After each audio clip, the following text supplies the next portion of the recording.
which is actually the website is programmermind.com. I created this website recently to help people who have a thirst or a desire to learn how to computer program and web development and stuff like that. So this website is actually geared directly toward, I would probably say, a beginner to an intermediate.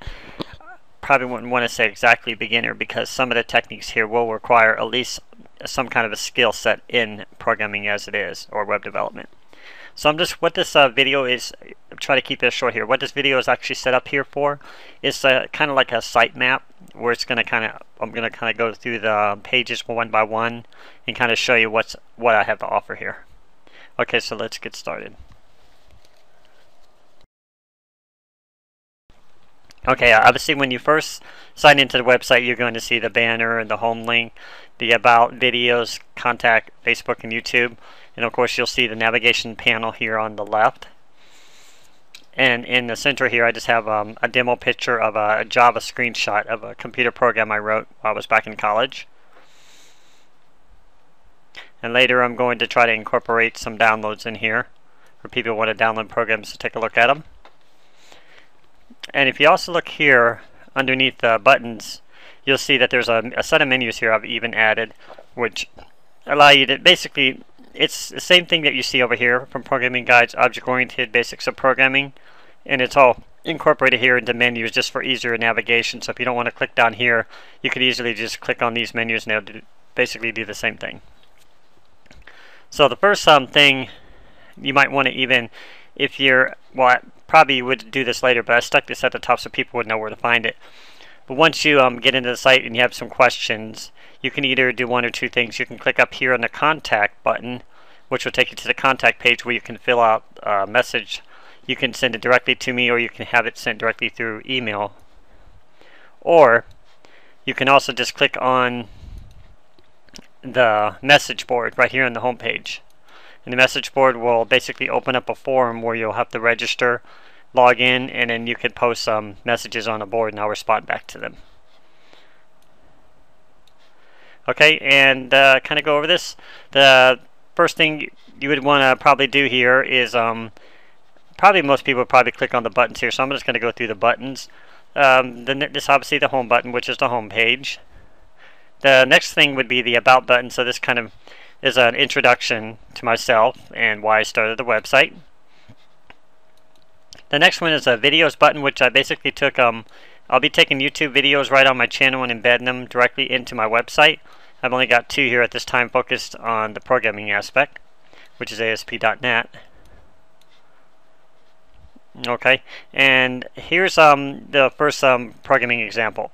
I'll click on the Java tab here, or remember you can also click on it up here. And this will just take you, this is kind of the Java page for those who are interested in Java programming. This right here is basically an introduction to Java. I haven't really gone into a lot of detail on this one, but I'm going to continue to add content to it as I go through and progress. You can always click on the home to get back here, because I'm going to kind of keep this Java oriented, so when you come inside of actually a page, it'll keep those concepts related directly to that material.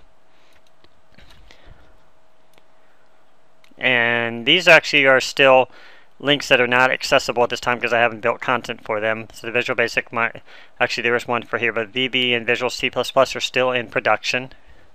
And ASP.NET, I'll click on this one since I do have some information on this one. Okay, this one is actually my ASP for those who are interested in web development. You'll be able to browse through here and learn about ASP.NET, and I take a focus on C# as it is. And the next thing here would be the MS SQL, or SQL, however you want to refer to it. This is just, I just started this recently, just a short page, so I haven't really added a whole lot of content on this, but this is where you'll be able to see that information. And here's kind of for people who want an understanding of object-oriented design. My goal here is to basically take an old school approach, since I've played with computers since 1986, and I had to start on an Atari computer learning BASIC and assembly language, and this is before the GUI interfaces and before the desktop was even invented.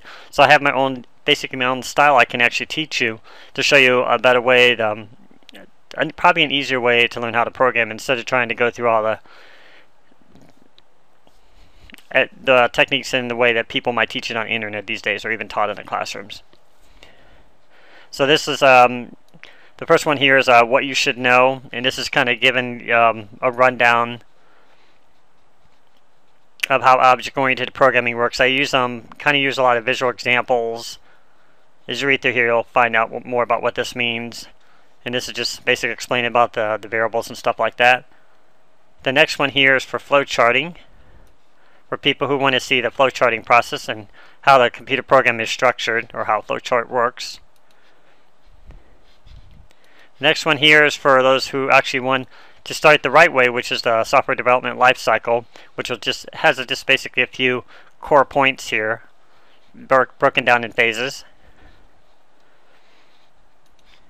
Okay, and the next part here is basics of programming, and this goes back to what I told you earlier from my Atari days, is how I had to actually originally learn everything. So stuff like conditions, which are if-else statements.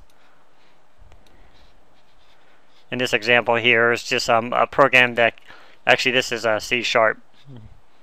Focus on this one. And this one right here is, oops, I clicked on the wrong one. The next one would be keywords. So this is basically showing a few of the keywords that are actually used in programming languages. I tried to kind of keep the focus on the more common ones related to object-oriented programming. The next thing here would be the loops. So this is basically when you're ever inside of a computer program and you're creating, it's also known as counters, and you want to see something done within a sequence. This is what loops do. They allow stuff to be repeated. Like if you brought up in those old days and you wanted to see a repeated message, you'd go back to that message over and over, and it would just keep printing on the screen. This is exactly what a do does. So it can also jump out of the loop and stuff like that. And these ones are still inaccessible at the moment. I haven't built the content for them. And this one you clicked on earlier, this is just another shortcut to the videos, basically. So I believe that would actually cover everything. The only other thing I didn't go into detail about here would be the Facebook. This obviously takes me, if you click on it, it takes you to my Facebook channel. And then my YouTube channel, of course.